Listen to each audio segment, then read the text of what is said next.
নমস্কার ফ্রেন্ড, আমি স্বরূপ। আপনারা দেখছেন আমার কৃষিভিত্তিক YouTube channel smart garden Nadia. তো ফ্রেন্ড, আজ কথা বলবো এই যে বর্ষা কিন্তু কন্টিনিউ লেগেই আছে। চারিদিকে বন্যা হয়ে গেছে, অনেক অনেক জায়গা আছে বন্যার জল জমে আছে।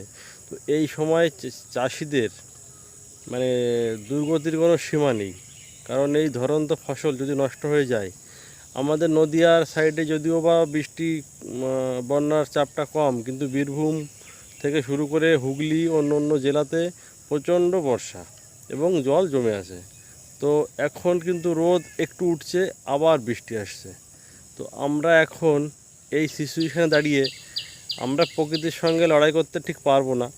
তবু আমরা যদি কয়েকটা জিনিস একটু মেনটেন্স করি, হয়তো আমাদের ফসলকে আমরা সুস্থ করতে পারি।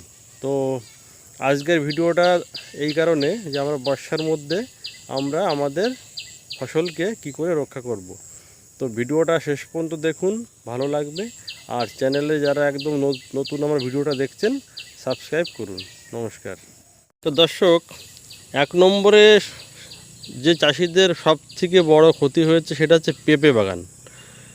যাদের পেঁপে বাগান আছে, যেখানে জল জমে গেছে, পাতা হলুদ হয়ে মরে যাচ্ছে, ওর কোনো কিচ্ছু করার নেই। দ্বিতীয় সমস্যা হবে এই যে কাঁঠাল। এই দেখুন, আমি পিঙ্ক কাঁঠাল লাগিয়েছি।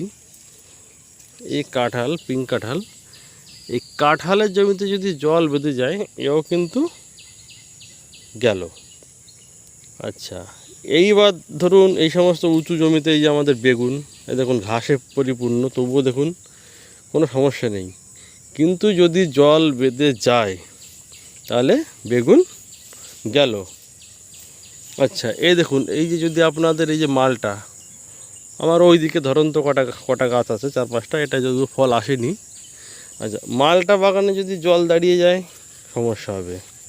এই যে ভারত সুন্দরী কুল, আমাদের দেখুন, আমার যা জমি আছে, বৃষ্টি হওয়াও শেষ, আমার জলও শেষ। দেখুন, আমি কটা বেগুন লাগিয়েছিলাম শখ করে এর মধ্যে খাওয়ার জন্যে, কিন্তু আমার এই যে ভারত সুন্দরী পুরনো বাগান, এই যে নতুন বাগান। তো আমাদের দেখুন গোড়াতে জল নেই, বৃষ্টি পেয়ে দেখুন গাছের বৃদ্ধি। 1 বছরের বাগান, দেখুন অবস্থা। বৃষ্টি পেয়ে এত বাড়া বেড়েছে গাছ। আর ঘাস দেখুন, মানে সার যা দিয়েছিলাম সব ঘাসেই টেনে নিচ্ছে, আর গাছে টেনে নিচ্ছে। তো আমাদের কি করণীয় এই মুহূর্তে, আমাদের কি করণীয় সেটা হচ্ছে, বৃষ্টির জল গাছ থেকে না শুকানো পর্যন্ত, এই দেখুন পাতায় কিন্তু জল, একটু রোদ উঠছে জাস্ট, একটু পরে ফের আবার বৃষ্টি আসবে। হ্যাঁ, ওই দেখুন ওইখানে দেখতে পাচ্ছেন আমার একটা মাচায় কি বলে, ডেমি কুমড়ো বলে, কেউ চাল কুমড়ো বলে, লাগিয়েছি। এত সুন্দর গাছ ছিল, বৃষ্টিতে দেখুন সব লাল হয়ে যাচ্ছে। তো পাতা না শুকানো পর্যন্ত ফাঙ্গিসাইড দেওয়াটা তো ঠিক না, কিন্তু ফাঙ্গিসাইড দেওয়ার আমাদের কোনো টাইম দিচ্ছে না।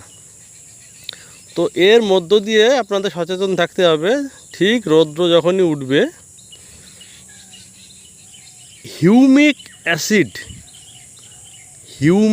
অ্যাসিড যার মধ্যে আছে, সেটা দানা আকারে হোক বা লিকুইড হোক, হিউমিক অ্যাসিড আমার জানা মতে পিআই কোম্পানির হেমোসুল, এটা এর মধ্যে হিউমিক অ্যাসিড আছে। তো এই হিউমিক অ্যাসিড কি হয়, শেকড় বৃদ্ধি করতে সাহায্য করে। জিওলাইফ কোম্পানির একটা পাওয়া যায় ভিগর, আর জিওলাইফের আরেকটা পাওয়া যায় হচ্ছে ইনজেটটা আমরা কি করি, ওটা সারের সঙ্গে মিশিয়ে আমরা দিই। তো এখন তো সার দেওয়া চলবেই না, ইনজেট যদি থাকে আপনারা জলে গুলে, একটা বালতিতে জল নিয়ে গুলে গাছের গোড়ায় দিতে পারেন। আর যদি ভিগর অথবা পিআইয়ের হিমোসুল এইগুলো হয়, আপনারা স্প্রে করুন। আর ফাঙ্গিসাইড হিসাবে এই মুহূর্তে ভালো কাজ করবে মেটাল এক্সেল ম্যাঙ্কোজেব যুক্ত। এই মেটাল এক্সেল ম্যাঙ্কোজেব যুক্ত ফাঙ্গিসাইড আপনারা সিনজেন্টা রিডোমিল গোল্ড নামে পেয়ে যাবেন, টাটা মাস্টার নামে পেয়ে যাবেন, কৃষি রাসায়নের গ্যালাক্সি গোল্ড নামে পেয়ে যাবেন, আদামার সিসকন নামে পেয়ে যাবেন, অনেক কোম্পানি পেয়ে যাবেন। মেটাল এক্সেল ম্যাঙ্কোজেব যুক্ত ফাঙ্গিসাইড আপনারা স্প্রে করুন, সঙ্গে হিউমিক অ্যাসিড। যদি দেখেন কোনো গাছ ঝিমিয়ে গেছে অলরেডি, তার গোড়াতে ঢালুন।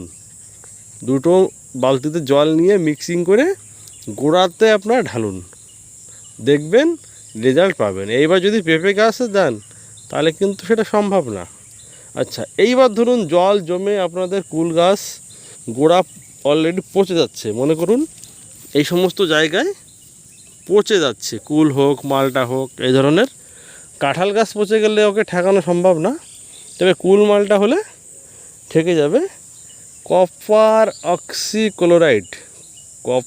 অক্সিক্লোরাইড আপনারা টাটা ব্লাইটক্স বা ক্রিস্টালের ব্লু কপার, এগুলো আপনারা পচা জায়গাটা ভালো করে পরিষ্কার করে, ওটা মানে ময়দা যেমন মাখে, ঠিক আছে, মানে হালকা কাদা কাদা হবে, বা সিমেন্ট যেমন গলে জলে ওরকম আপনারা বডিতে লাগিয়ে দেবেন, দেখবেন অনেকটা উপকার পাবেন। তো বন্ধুরা এইগুলোই করুন, দেখুন এতে অনেকটাই কাজ দেবে। আর গাঁদা ফুলের ক্ষেত্রে বলবো, এখন তো যেহেতু গাছের